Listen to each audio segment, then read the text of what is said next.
और अगला उसी में पढ़ेंगे नर्सिंग मैनेजमेंट, क्योंकि हीमोफीलिया वाले पेशेंट को बहुत सारा खतरा रहता है। उसको कहीं पर खेलने नहीं देंगे कि वॉलीबॉल खेल रहा है, गिरा ठेहुन फूट गया, ठेहुन फूटा तो उसका ब्लड क्लोटे नहीं हो रहा है, क्योंकि क्लोटिंग फैक्टर नहीं है। तो ब्लड जब क्लोट नहीं होगा तो पूरा शरीर का ब्लड बह जाएगा। इसलिए यदि कोई पेशेंट को हीमोफीलिया हुआ है तो उसको हम मना करेंगे कि तुमको वैसा कोई भी खेल नहीं खेलना है जिसमें ज़्यादा खतरा हो, ब्लीडिंग का खतरा हो। PTINR और एक होता है APTT। PTINR क्या है? PT का फुल फॉर्म होगा प्रोथ्रोम्बिन टाइम। यहाँ पर हम टाइप में लिख देंगे, देख लीजिएगा, prothrombin time. INR international normalization ratio. अब कहिए कॉजेज कहाँ है? तो कॉजेज इसी टाइप्स में ही है कि 8 नंबर कमी होगा तो ए हो गया, तो कमी होगा कॉजेज में कि एंटी हीमोफिलिक ए कम हो रहा है तो उसका पहला कॉजेज। दूसरा क्रिसमस फैक्टर, जिसको हम लोग कह दिए एंटी हीमोफिलिक टाइप बी। ये नमस्कार दोस्तों, नर्सिंग के इस यूट्यूब चैनल पर आप सभी का हार्दिक स्वागत है। दोस्तों आज के वीडियो में हम लोग हीमोफीलिया के टाइप्स, साइन सिम्टम्स के बारे में जानेंगे। पिछले वाले वीडियो में हम लोग हीमोफीलिया जाने थे, इसका क्या कारण है वो जाने थे, इसमें क्या होता है, ये सारा चीज़ जाने थे हीमोफीलिया में पार्ट 1 वीडियो में। इस वीडियो में हम लोग जानेंगे sign and symptoms of haemophilia, types of haemophilia, और यदि कोई आदमी को हीमोफीलिया हो गया, मान लो कि किसी आदमी को हीमोफीलिया हो गया तो उसको किस तरह से हम जांच करेंगे, किस तरह से डायग्नोसिस करेंगे, ये सारा चीज़ हम लोग इस वीडियो में जानने वाले हैं। तो देखिए, सबसे पहले लिखे हैं कि टाइप्स ऑफ हीमोफीलिया, यानी कि हीमोफीलिया का क्या प्रकार है। तो ये 2 टाइप्स के होता है, हीमोफीलिया ए और हीमोफीलिया बी। हीमोफीलिया ए और हीमोफीलिया बी दोनों साथ साथ बताएंगे तो ज़्यादा समझ में आएगा। हीमोफीलिया ए जो है वो 85% होता है, और हीमोफीलिया जो बी है वो 15% आदमी में देखने के लिए मिलता है। मतलब कह सकते हैं कि सबसे ज़्यादा कौन होता है? हीमोफीलिया ए होता है। क्यों होता है? क्योंकि ये 85% आदमी में होता है। हीमोफीलिया बी कितने में होता है? तो 15% में होता है। तो इसमें लिख देंगे कि मोस्ट कॉमन है, सबसे ज़्यादा हो रहा है तो इसको लिख सकते हैं। हीमोफीलिया के टाइप में मोस्ट कॉमन कौन है? तो haemophilia type A. Haemophilia type A क्यों होता है? क्योंकि इसमें क्लोटिंग फैक्टर नंबर 8 के कमी होता है। यहीं से क्वेश्चन आता है भैया कि हीमोफीलिया ए में क्या होता है, क्यों होता है ये रोग? इसका आंसर होगा कि haemophilia it occurs due two factor 8 deficiency.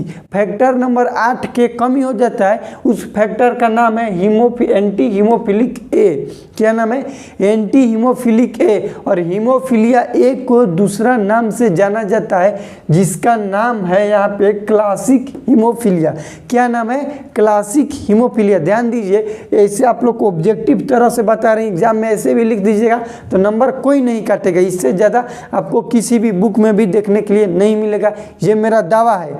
Haemophilia A में क्या है? ये तो 85% होता है, पहला पॉइंट। दूसरा, इट अकर्स ड्यू टू, मतलब ये होता है, किसके कारण से होता है? तो हीमोफीलिया होता है ये वाला क्लोटिंग फैक्टर 8 के कमी से। क्लोटिंग फैक्टर 8 के कमी हो तो क्या होगा? Haemophilia A. यदि क्लोटिंग फैक्टर 9 की कमी हो जाएगा तो बी हो जाएगा। ये 85%, बी 15%। ए का नाम क्या है? एंटी हीमोफिलिक ए। बी का नाम अभी बताएंगे। इसका ऑल्सो नोन एज, ये यहाँ से क्वेश्चन आता है, ध्यान दो कि हीमोफीलिया ए का दूसरा नाम क्या है? तो नाम है classic haemophilia, most common type. Most common क्यों है? क्योंकि इसमें 85% देखने के लिए मिल रहा था, ये मोस्ट कॉमन हो गया। अगला है हीमोफीलिया बी। हीमोफीलिया बी 15% होता है, deficiency of factor number 9। Factor number 9 का कमी हो जाएगा तो उसका क्या हो जाएगा? Haemophilia B. इसीलिए ध्यान दो, फैक्टर जब क्लोटिंग फैक्टर मतलब क्लोटिंग फैक्टर, यहाँ पे जितना भी वीडियो में फैक्टर बोलेंगे उसका मतलब क्लोटिंग फैक्टर। क्लोटिंग फैक्टर 8 का नाम है एंटी हीमोफिलिक ए, तो क्लोटिंग फैक्टर 9 का नाम है एंटी हीमोफिलिक बी, और उसी बी का दूसरा नाम है क्रिसमस डिजीज कह दीजिए उसको। इसलिए लिखे हैं कि also known as Christmas disease. यहाँ से क्वेश्चन हमेशा आता है कि हीमोफीलिया बी का दूसरा नाम क्या है। ध्यान से कॉपी पर हाइलाइटर मार दो, यहाँ से एग्जाम में ऑब्जेक्टिव आता ही है कि क्रिसमस डिजीज का दूसरा नाम क्या है, तो हीमोफीलिया बी, या फिर आ जाएगा कि हीमोफीलिया बी का दूसरा नाम क्या है, तो क्रिसमस डिजीज। अगला है slightly rare than haemophilia A, मतलब ये थोड़ा सा रेयर है।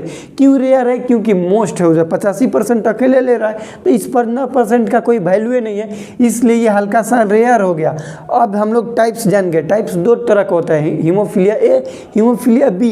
ए 85%, बी 15%। उसका दूसरा नाम हो गया क्लासिक हीमोफीलिया, इसका क्रिसमस हीमोफीलिया। मोस्ट कॉमन है, लेस कॉमन है, ऐसे डिफरेंट करके भी हम लोग याद कर सकते हैं। अब हाँ, तो देखिए हम लोग हीमोफीलिया का साइन एंड सिम्टम्स जान रहे थे। इसमें जाने सबसे पहले ब्लीडिंग। ब्लीडिंग का दूसरा नाम यहाँ पे लिखे थे कि हीमोआर्थरोसिस। हीमआर्थरोसिस कहने का मतलब यहाँ पे समझिए, आर्थरोसिस मतलब ज्वाइंट, हीम मतलब ब्लड, यानी कि ज्वाइंट से जो ब्लड ब्लीडिंग होगा उसको बोल दिए हीमआर्थरोसिस। हीम मतलब ब्लड, खून, आर्थरोसिस का मतलब होता है ज्वाइंट, जो हम लोग का ज्वाइंट है वो, ज्वाइंट से जो ब्लीडिंग होगा उसको कह दिए हीमआर्थरोसिस। यहाँ पे आप लोग को डिफिनेशन भी लिख दिए शॉर्ट में कि ज्वाइंट ब्लीडिंग। हीमआर्थरोसिस कहने का मतलब कि ज्वाइंट ब्लीडिंग, और ये most common sign and symptoms है हीमोफीलिया का। कोई पूछेगा कि हीमोफीलिया का most common sign and symptoms क्या है, क्या लक्षण है कि कोई आदमी को हीमोफीलिया हुआ है, तो उसका हम लोग कैसे पता करेंगे क्या लक्षण है। तो most common sign symptoms bleeding होगा, लेकिन वो ब्लीडिंग कहाँ से होगा, तो ज्वाइंट से होगा। जो ज्वाइंट से ब्लीडिंग होगा उसका नाम क्या कहेंगे हम लोग मेडिकल टर्म्स में, तो हीमआर्थरोसिस कहेंगे। क्या कहेंगे? हीमआर्थरोसिस। अगला है एब्डोमिनल ज्वाइंट, एबनॉर्मल ज्वाइंट और एबनॉर्मल गेट। गेट कहने का मतलब कि चलने का तरीका। यदि किसी पेशेंट का हीमोफीलिया हो गया है, उसमें ब्लीडिंग डिसऑर्डर है, घुटना में दर्द हो रहा है, घुटना से ब्लीडिंग हो रहा है, बह रहा है, तो चलेगा बढ़िया से नहीं चल पाएगा। तो चलेगा कैसे? लंगड़ के चलेगा, मतलब उसका चलने का तरीका खराब हो जाएगा, अच्छा तरीका से नहीं चल पाएगा, उसी को कहते हैं एबनॉर्मल गेट। क्या कहते हैं? Abnormal gait. और यहाँ पे लिखे हैं एनीमिया। हीमोफीलिया में एनीमिया कैसे होता है? क्योंकि इसमें ब्लड लॉस होता है, कहीं पर कट गया तो बहते रह जाएगा, इसलिए इसका साइन सिम्टम्स है anaemia due to blood loss, यानी कि ब्लड घटने के कारण एनीमिया हो जाएगा। अगला है bleeding occurs in internal organ. Clotting factor नहीं है, तो क्लोटिंग फैक्टर नहीं है तो अंदर हम लोग के शरीर में आंतरिक तरीका से भी ब्लीडिंग हो सकता है। कोई भी वेन रप्चर हो जाएगा, अंदर शरीर के अंदर रप्चर हो जाएगा, और शरीर के अंदर जब कोई भी वेन रप्चर होगा और ब्लीडिंग होगा तो उसमें देखने के लिए मिलेगा हाइपोवोलेमिक, फ्लूइड वॉल्यूम कम होगा, शरीर में फ्लूइड का लेवल कम होगा, उसको कहेंगे हाइपोवोलेमिक। दूसरा इंक्रीज एब्डोमिनल गिर्थ। गिर्थ कहने का मतलब कि डिस्टेंशन, पेट फूल जाएगा। कैसे फूल जाएगा? कि जब ब्लीडिंग होगा भेन से सारा चीज, मोटर का पाइप कराह में डालेंगे तो कराह भर जाएगा, ठीक उसी प्रकार से क्या होगा कि भेन है, भेन में खून है, उसका पानी सब पेट, ब्लड सारा पेट में आएगा तो पेट फूल जाएगा। गिर्थ का मतलब डिस्टेंशन, कोई भी फूला हुआ चीज को हम लोग क्या कहेंगे? गिर्थ कहेंगे। ये हम लोग का हीमोफीलिया का साइन एंड सिम्टम्स और टाइप्स हो गया। अब जानेंगे कि यदि कोई आदमी को हीमोफीलिया हो गया तो उसको हम किस तरह से जांच करेंगे। मान लो कोई आदमी आया मेरे पास पेशेंट, उसको हीमोफीलिया है, तो उसका हम किस तरह से जांच करेंगे।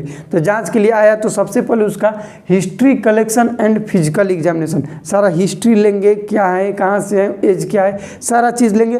Physical examination head to toe ऊपर से नीचे तक उसका जांच करेंगे। उसके बाद CBC कंप्लीट ब्लड काउंट, खून निकालेंगे, सैंपल लेंगे, भेज देंगे रिपोर्ट के लिए। उसमें देखने के लिए मिलेगा RBC रेड ब्लड सेल उसमें कम होगा और प्लेटलेट्स नॉर्मल होगा। और यहाँ से बहुत बार एग्जाम में क्वेश्चन आया हुआ है कि कोई हीमोफीलिया का पेशेंट है, इसको तो VBI करके लिख लेना कि कोई भी हीमोफीलिया का पेशेंट है उसमें क्या नॉर्मल देखने के लिए पाया जाता है। तो प्लेटलेट्स में कोई चेंज नहीं होता है। हीमोफीलिया वाले पेशेंट में प्लेटलेट नॉर्मल रहता है और इसमें क्लोटिंग फैक्टर डिफिशिएंट होता है, यानी कि क्लोटिंग फैक्टर में गड़बड़ी होता है, प्लेटलेट्स में कोई भी गड़बड़ी नहीं होता है। यहाँ पे स्टार दे देना क्योंकि यहाँ से क्वेश्चन आता है। अब हीमोफीलिया का कन्फर्मेटिव डायग्नोसिस क्या है? एक होगा ना कि एकदम धक देख कि हमको पता चल गया कि इसमें है कन्फर्म डायग्नोसिस, तो उसमें दो आता है, एक है PTINR और एक होता है APTT।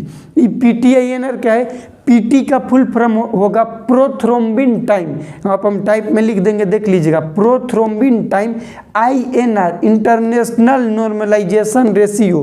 पीटी का मतलब प्रोथ्रोम्बिन टाइम, आई के मतलब इंटरनेशनल, एन के मतलब नॉर्मलाइजेशन, आर के मतलब रेशियो। ये क्या है, तो हम लोग ब्लड सैंपल लेते हैं तो एक ब्लू कलर का भाइल आता है, उसमें हम लोग लेते हैं ब्लड सैंपल, कलेक्ट किए और भेज देंगे सैंपल में, और मशीन क्या करेगा, उसका क्लोटिंग का टाइम बताएगा। नॉर्मल PTINR का वैल्यू होता है 9.5 से 13.5 सेकेंड, 9.5 से 13.5 सेकेंड, और इसका APTT का होता है 27 से 33 सेकेंड। APTT कन्फर्मेटिव है, ये दोनों कन्फर्मेटिव है, यानी कि हीमोफीलिया पता करना हो तो कैसे करेंगे, कोई पेशेंट आया हीमोफीलिया वाला का, ब्लड सैंपल लिए लैब में भेज दिए, यदि लैब में PTINR का जांच करेंगे, जैसे बिडॉल होता है, टाइफाइड होता है, शुगर होता है, वैसे ही एक तरह का जांच है, इसका नाम है PTINR, जिसका full form prothrombin time international normalization ratio. Normal है, नॉर्मल लैब वैल्यू है 9.5 से 13.5 सेकेंड, नॉर्मल है।